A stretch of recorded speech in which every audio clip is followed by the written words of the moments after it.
Friend, સ્વાગત છે તમારું મારા કિચનમાં. આજે હું તમારી સાથે શેર કરીશ અમદાવાદની ફેમસ એવી આલુ મટર સેન્ડવિચની રેસિપી. સેન્ડવિચ એક એવું ફૂડ છે જે આજકાલ બધી જ જગ્યાએ ફેમસ છે, જે બાળકોથી લઈ મોટા બધાને ખૂબ જ ભાવે છે. તમે સેન્ડવિચ તો ઘણી બધી ખાધી હશે, પરંતુ એકવાર મારી રેસિપી આ તમે ટ્રાય કરજો આલુ મટર સેન્ડવિચની. અને આ સેન્ડવિચની ઉપર જે ગ્રીન ચટણી લગાવવામાં આવે છે તેની રેસિપી પણ હું તમારી સાથે શેર કરીશ. તેની સાથે થોડી સ્પાઇસી એવી લાલ મરચાંની ચટણી બનાવવામાં આવે છે તેની રેસિપી પણ હું તમારી સાથે શેર કરીશ. અને બટેકાનો ચટપટો મસાલો કેવી રીતે બને છે તેની રેસિપી પણ હું તમારી સાથે શેર કરીશ. તો વિડીયોને છેક છેલ્લે સુધી જોજો, તમને આ રેસિપી ખૂબ જ પસંદ આવશે. ચાલો રેસિપી શરૂ કરીએ. તો ચટપટી આ સેન્ડવિચ બનાવવા માટે મિક્સિંગ બાઉલમાં 1 મોટી ચમચી જેટલો ચાટ મસાલો, 1 મોટી ચમચી જેટલું મીઠું, 1 નાની ચમચી જેટલો શેકેલા જીરાનો પાવડર, 1 નાની ચમચી જેટલો કાળા મરીનો પાવડર એડ કરીશું. અને આ બધી જ વસ્તુને સારી રીતે આપણે મિક્સ કરી લઈએ. તો છે ને એકદમ સિમ્પલ સેન્ડવિચનો મસાલો બનાવો.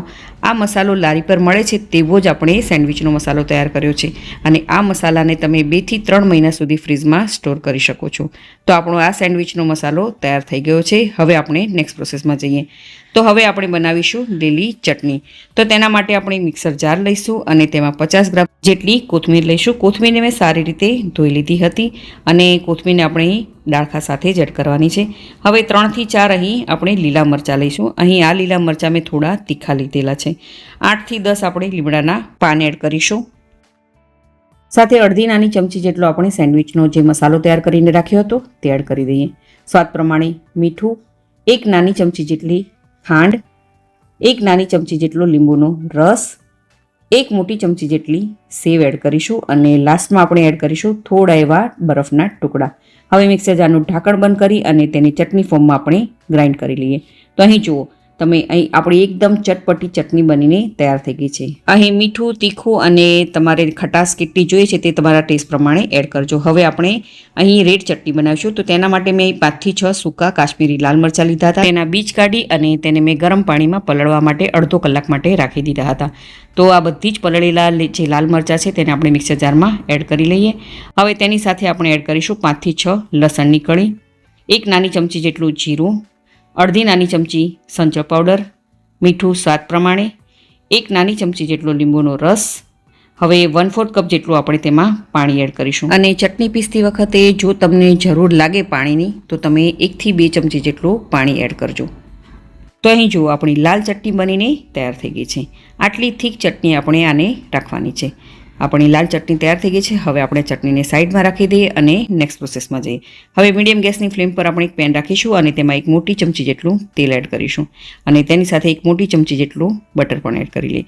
તેલ અને બટર સરસ એવા ગરમ કરી લેવાના છે. બટર અને તેલ સરસ એવા ગરમ થઈ જાય ત્યારે ગેસની ફ્લેમ આપણે લો પર કરી દઈશું. હવે તેમાં 1 મોટી ચમચી જેટલું કાશ્મીરી લાલ મરચું પાવડર એડ કરીશું. તેની સાથે 1 નાની ચમચી જેટલું ધાણા જીરું પાવડર, 1/4 ટીસ્પૂન જેટલો હળદર પાવડર, 1 નાની ચમચી જેટલો ગરમ મસાલો, 1 નાની ચમચી જેટલું તીખું લાલ મરચું એડ કરીશું, જે ટોટલી ઓપ્શનલ છે.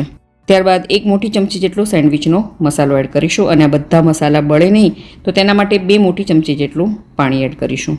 અને બધા જ મસાલાને સારી રીતે મિક્સ કરી લઈએ. અહીં ગેસની ફ્લેમ આપણે લો ટુ મીડિયમ પર જ રાખવાની છે. મસાલા સરસ એવા આપણે સોતે કરી લેવાના છે. મસાલામાંથી થોડું તેલ રિલીઝ ન થવા લાગે અને સરસ એવી સુગંધ ન આવવા લાગે ત્યાં સુધી આપણે મસાલાને સોતે કરી લેવાના છે. તો તમે જોઈ શકો છો કે મસાલા સરસ એવા આપણા સોતે થઈ ગયા છે. હવે તેમાંથી થોડું તેલ પણ રિલીઝ થવા લાગ્યું છે. હવે આ સ્ટેજ પર અહીં 2 મીડિયમ સાઇઝના બટેકા લીધા છે, જેને મેં પહેલેથી જ બાફી અને તૈયાર કરી લીધા હતા. તેને હાથની મદદથી આવી રીતે આપણે મેશ કરીને એડ કરવાના છે. તેની સાથે અડધો કપ જેટલા બાફેલા વટાણા એડ કરીશું. તેની સાથે 1 નાની ચમચી જેટલો લીંબુનો રસ, 1 નાની ચમચી જેટલી ખાંડ એડ કરીશું. અને ત્યારબાદ આપણે થોડી ઝીણી સુધારેલી કોથમીર પણ એડ કરીશું.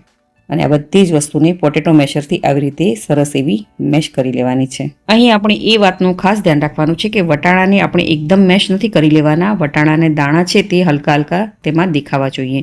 તેથી જ્યારે આપણે સેન્ડવિચ ખાઈએ તો વટાણાનો ટેસ્ટ ખૂબ જ સરસ એવો આવે. તો તમે જોઈ શકો છો કે મેં બધી જ વસ્તુને સરસ એવી મેશ કરી લીધી છે. હવે ચમચાની મદદથી આવી રીતે બધી જ વસ્તુને મિક્સ કરી લેવાની છે.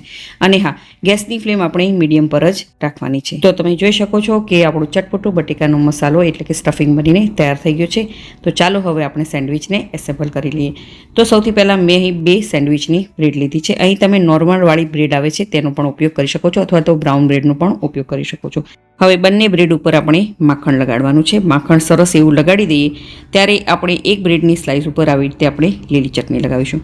લીલી ચટણીની થિકનેસ આપણે આટલી જાડી જ રાખવાની છે, તેથી સેન્ડવિચ જ્યારે આપણે એસેમ્બલ કરીએ ત્યારે બ્રેડ છે તે એકદમ સોગી ન થઈ જાય. લીલી ચટણી લગાડ્યા બાદ આપણે તરત જ બીજી બ્રેડની સ્લાઇસ ઉપર આપણે લાલ ચટણી લગાડી દઈશું. અહીં જો ચટણીઓમાં તમને થોડી એવી પાતળી લાગે તો તેમાં તમે સેવ એડ કરી અને ચટણીને થોડી ખાટી બનાવી લેજો. હવે ગમે તે એક બ્રેડ ઉપર આપણે બટેકાનું જે સ્ટફિંગ તૈયાર કરીને રાખ્યું હતું તે સ્ટફિંગને આપણે આવી રીતે એક સરખા લેવલ પર લગાડવાનું છે. તો તમે જોઈ શકો છો કે બટેકાનું સ્ટફિંગ મેં સરસ એવું લગાડી દીધું છે. હવે બીજી બ્રેડને આપણે બટેકાની જે સ્ટફિંગવાળી બ્રેડ છે તેના પર રાખી દઈશું અને હળવા હળવા હાથેથી તેને પ્રેસ કરી દઈશું. હવે સેન્ડવિચને આપણે 4 પીસીસમાં કટ કરી લઈશું. અહીં તમે 2 ભાગમાં પણ તેને કટ કરી શકો છો. હવે થોડો સેન્ડવિચનો મસાલો પણ આપણે સ્પ્રિંકલ કરી લઈએ. ત્યારબાદ ટોમેટો કેચઅપથી અને સેવથી તેને ગાર્નિશ કરી લઈશું. તો અમદાવાદમાં આ આલુ મટર સેન્ડવિચ છે તેને આવી રીતે જ સર્વ કરવામાં આવે છે. અને આ સેન્ડવિચને તમે ટોસ કરીને ખાવી હોય તો તમે તે પર કરી શકો છો અને તેના પર ચીઝ પણ તમે એડ કરી શકો છો. અને આપણે જે બટેકાનું સ્ટફિંગ બનાવ્યું તેમાં પણ તમે વેજીસ એડ કરીને બનાવી શકો છો. તો તમે આ સેન્ડવિચની રેસીપી એકવાર જરૂરથી ટ્રાય કરજો, બધાને ખૂબ જ ભાવશે. જો તમને મારી આજની આ રેસીપી ગમી હોય તો વિડીયોને લાઇક કરજો અને વધારેમાં વધારે શેર કરજો અને મારી ચેનલને જરૂરથી સબસ્ક્રાઈબ કરજો. તો ફરી મળીએ એક નવી રેસીપી સાથે.